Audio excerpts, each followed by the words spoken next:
bom dia, bom dia. Vamos lá continuar a nossa leitura do livro Volta ao Mundo em 80 Dias. Estamos aqui então no capítulo 11. Capítulo 11. A neve pode congelar os planos de Phileas Fogg. Após 3 cansativas horas de espera, o trem retornou então à sua viagem noite adentro. No dia seguinte, já era 6 de dezembro. Desceram à estação de Ogden, onde aproveitaram para passear um pouco. A partida para Omaha, no coração do país e destino do segundo trecho da longa travessia pelos Estados Unidos, só ocorreria então no final da tarde. Ogden seguiu o padrão das cidades americanas, parecendo um grande tabuleiro de xadrez com suas longas linhas retas.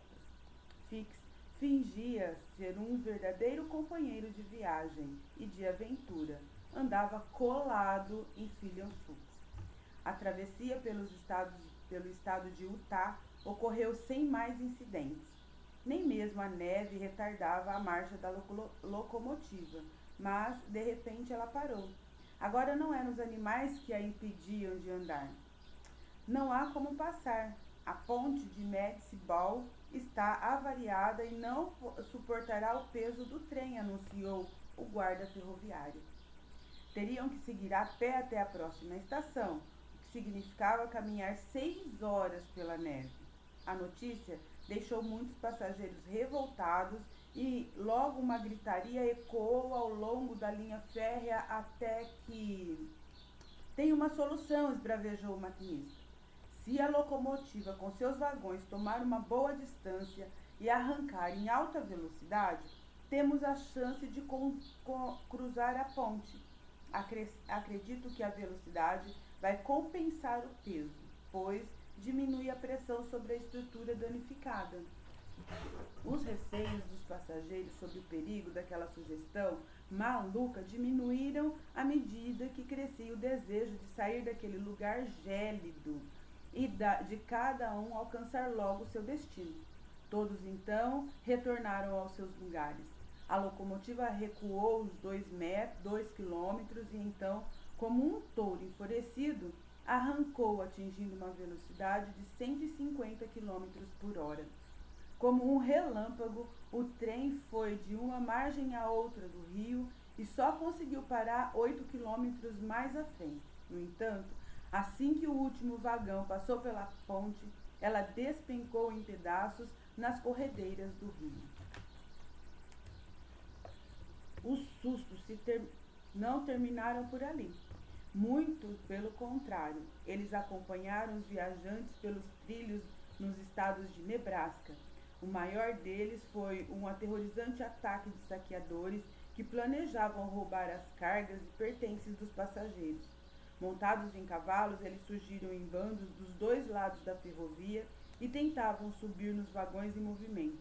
Em meio a tiros e uma chuva de pedras, a locomotiva, valente, conseguiu manter o seu curso. No entanto, com muitos passageiros feridos e as composições danificadas, não restou alternativa ao maquinista senão parar no forte de Kenway. Por sorte, Phileas Fogg e seus companheiros de viagem não haviam sofrido nenhuma lesão. Os planos do cavaleiro inglês é que sofriam um grande revés. Com tantos contratempos, somente teriam um trem para levá-los até Omaha no dia seguinte. Com um atraso de 20 horas, Phileas Fogg parecia não ter como chegar em Nova York a tempo de embarcar no navio que o conduziria de volta para a Inglaterra. Mal sabia como ir até Omaha. Ficou imobilizado no meio do caminho. Mrs. Alda estava inconsolável. Passepartout também temia pela sorte do patrão. A neve não derretia. Os ventos sopravam com força. Todavia, seriam esses mesmos ventos que poderia salvar os planos do sereno cavaleiro inglês. Fix, que desejava chegar logo a Londres para poder prender o seu suspeito, veio com uma solução surpreendente. para os dias em que as locomotivas com seus vagões não podiam passar pelas vias congeladas, um morador de Fort Henry chamado Moon havia inventado um meio de transporte, um meio que estranho, um trenó a velas. Mr. Fogg rapidamente contratou o curioso veículo e em poucos minutos deixaram a pequena estação ao lado do forte. As planícies pareciam um enorme tapete de gelo por onde o trenó deslizava com facilidade, comandado por ágil piloto.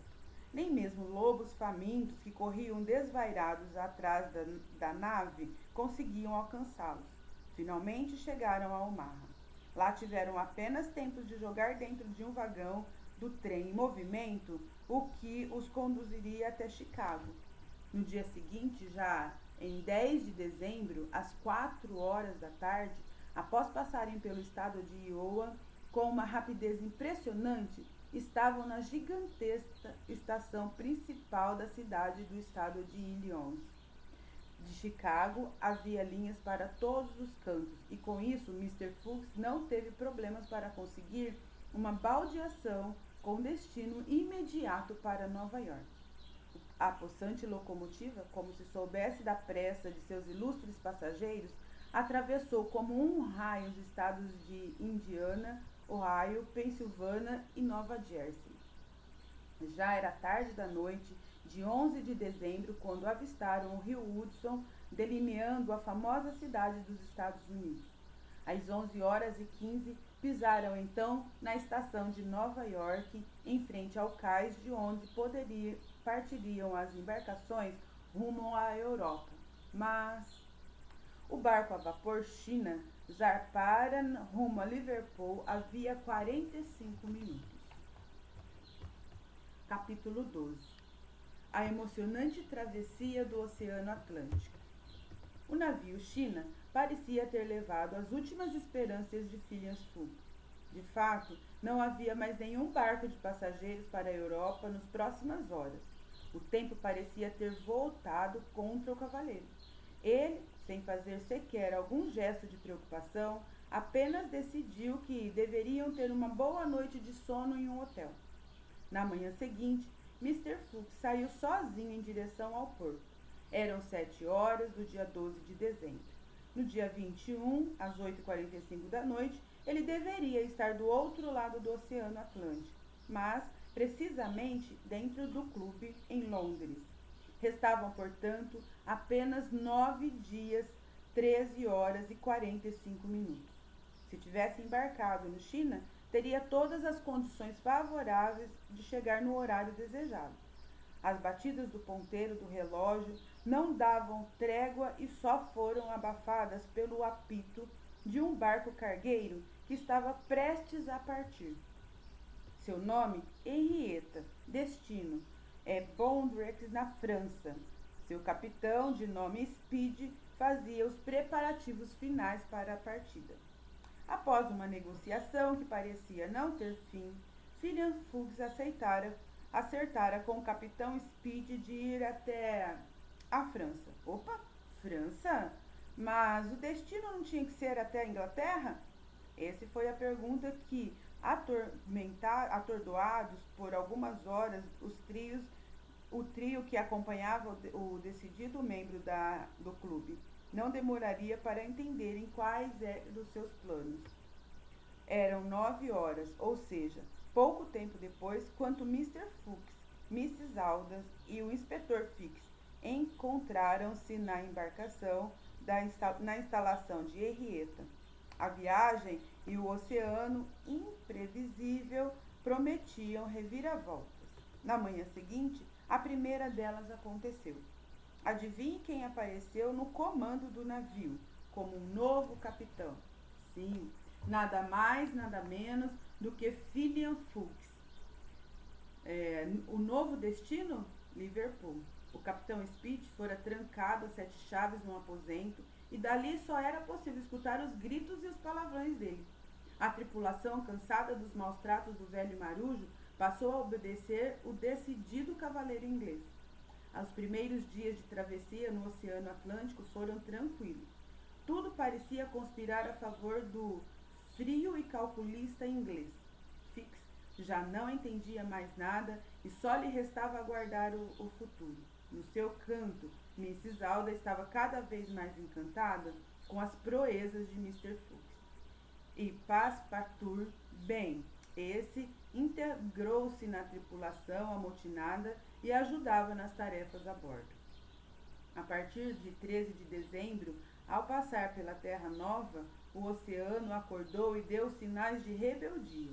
Um temporal interminável retardou o avanço de Henrietta, que necessitou recolher suas velas e avançar somente com a força dos motores movidos a carvão. No entanto, para enfrentar as ondas altas e seguir com força necessitavam de muito combustível. Em pouco tempo, o precioso carvão do navio acabou. Não restou outra alternativa ao capitão senão queimar o que estivesse a bordo para transformar em carvão. Armários, camas, barris, cortinas, divisórias, cadeiras e o que sobrou de couvés. Mas ele só fez isso com a aprovação do dono do Henrietta, que foi finalmente libertado. Em troca, Mr. Fuchs resolveu pagar uma fortuna pelo barco. Com isso, mantinha acesa sua esperança de completar a volta ao mundo no prazo fixado. Enquanto o tempo lá fora não sossegava, o do relógio também parecia não dar tréguas. Pelas contas, Mr. Fuchs percebeu que não ancoraria em Liverpool na data desejada. Afinal, eram 10 horas da noite do dia 20 de dezembro e mal tinham alcançado as costas da Irlanda, que ficava ao longo da rota da Inglaterra. Havia ainda muito mar pela frente e, além disso, ele tinha dúvida se o barco, que parecia uma fogueira flutuante, conseguiria resistir ao longo trajeto. De repente, em meio à escuridão com sinais salvadores, surgiram luzes no horizonte. O capitão Speed anunciou que estavam próximo do porto de Cambridge, na costa da Irlanda. Ao saber que havia uma linha férrea que ligava aquela cidade até a capital do outro lado da ilha, Fillion fez vários cálculos e concluiu: ganharia tempo precioso cortando o caminho por terra. Seguido pelos companheiros de viagem, desembarcou rapidamente no porto e em poucos minutos pegaram o trem que ligava Queenstown a Dublin. Então, na capital da Irlanda, conseguiram alcançar um dos rápidos barcos a vapor que os levaram até Liverpool. Eram 11 horas e 40 minutos do dia 21 de dezembro, quando Fuchs finalmente pisou em solo inglês novamente. Estava em Liverpool a poucas horas de Londres. No entanto, naquele momento, o inspetor Fix aproximou-se dele, seguindo a tradição britânica, colocou a mão nos ombros de Mr. Fuchs, perguntou enquanto exibia o seu tão sonhado mandato: "Você é Fillion Fuchs?" "Sim, senhor. Em nome da rainha, você está preso."